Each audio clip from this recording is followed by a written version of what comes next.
Hello and welcome. I am a hotel AI expert with extensive experience in modern hospitality operations and performance support. I am pleased to welcome all students of Europe Hotel School to your online learning journey. We're really looking forward to supporting your professional growth in the incredible world of hospitality.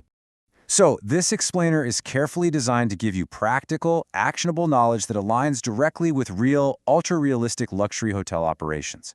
Whether your career path eventually leads you to managing a super bustling front desk, overseeing a high-end restaurant, or maybe strategizing in a corporate revenue office, mastering the dual nature of employee motivation is absolutely essential to elevating those guest experiences you'll be overseeing. Here's our agenda for today. We'll start with the core drive of hospitality, look at the internal fire of intrinsic motivation, and then contrast that with the practical reality of extrinsic rewards. After that, we'll cover the dangers of an imbalanced approach, and finally, wrap up with how you can actually lead with balanced motivation. Let's dive right in. Section 1. The Drive of Hospitality. Why human interaction is central to everything we do. Okay, so service quality in hospitality depends entirely on human interaction and employee behavior. Think about the most stunning luxury hotel lobby or maybe a state-of-the-art modern training facility you've ever walked into.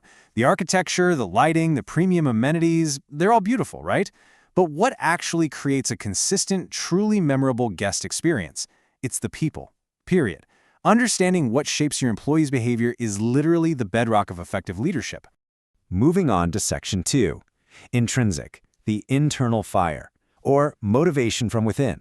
So what exactly is intrinsic motivation? Well, we define it as the internal satisfaction your team members derive from their actual work.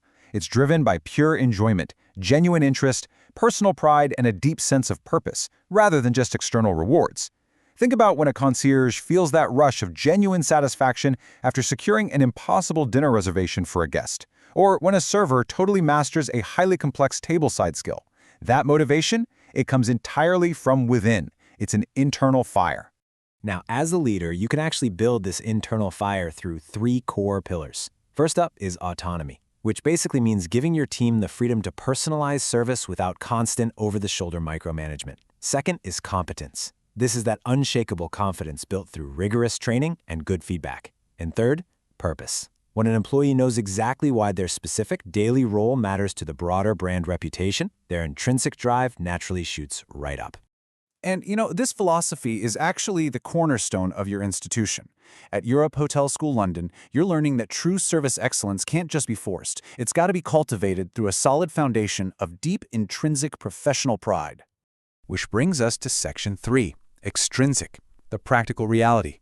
Let's talk about external rewards and consequences. Because look, passion alone doesn't pay the rent, right? We have to address the practical reality here. Extrinsic motivation encompasses behavior influenced by external rewards, things like salary, bonuses, incentives, and promotions. As leaders, we have to be highly practical. We operate in an industry where the work is undeniably physically demanding. I'm talking long shifts on your feet, moving quickly through massive properties. In this day-to-day reality, extrinsic rewards play a massive, absolutely crucial role in attracting and supporting your workforce. I want you to think of these 2 forces not as an either-or choice, but more like powerful, parallel engines. On one side, you have intrinsic motivation, the enjoyment and purpose, which fuels the emotional quality of the service. On the exact opposite side, extrinsic motivation, the salary and recognition programs, secures the practical, everyday financial stability of your professionals.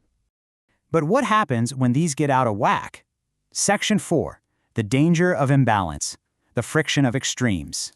Severe friction happens when leadership strategies swing too far to one extreme.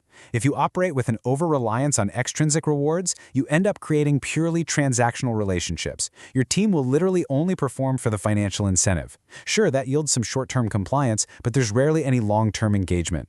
On the flip side, though, expecting people to work solely for the intrinsic passion of hospitality, that completely ignores the hard realities of fair pay and job security needs. Neither form of motivation is going to be sufficient on its own.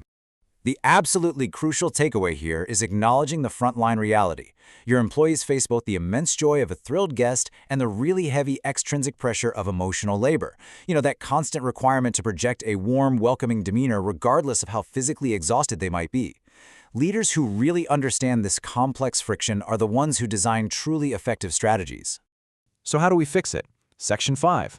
Leading with balanced motivation. The strategic synthesis. This requires a real strategic synthesis. Here's how you actually put this into practice. Step 1. Thoughtfully design extrinsic rewards to support rather than undermine those intrinsic drivers. Step 2. Explicitly recognize employee effort, growth, and teamwork to reinforce those positive behaviors. And finally, Step 3. Maintain absolute transparency and consistency. When your team trusts that your criteria are fair, their practical anxieties diminish, which then allows their intrinsic passion for service to just fully take over. I really want to hammer this home. Balancing these two forces is a top-level strategic priority. It's not just some HR checklist. Highly motivated employees deliver way better service, they demonstrate incredible resilience during those crazy peak seasons, and they architect a genuinely positive workplace culture. Honestly, mastering this balance is fundamental to the business success of literally any premium property. So, I'm going to leave you with this final thought. As you step forward as future leaders, carrying the proud standards of Europe Hotel School, how will you balance the scales for your future team? I want you to think really deeply about how you'll design systems that honor both their internal fire and their very practical realities. Thank you so much for joining me on this explainer. I wish you the absolute best in your continued online learning journey.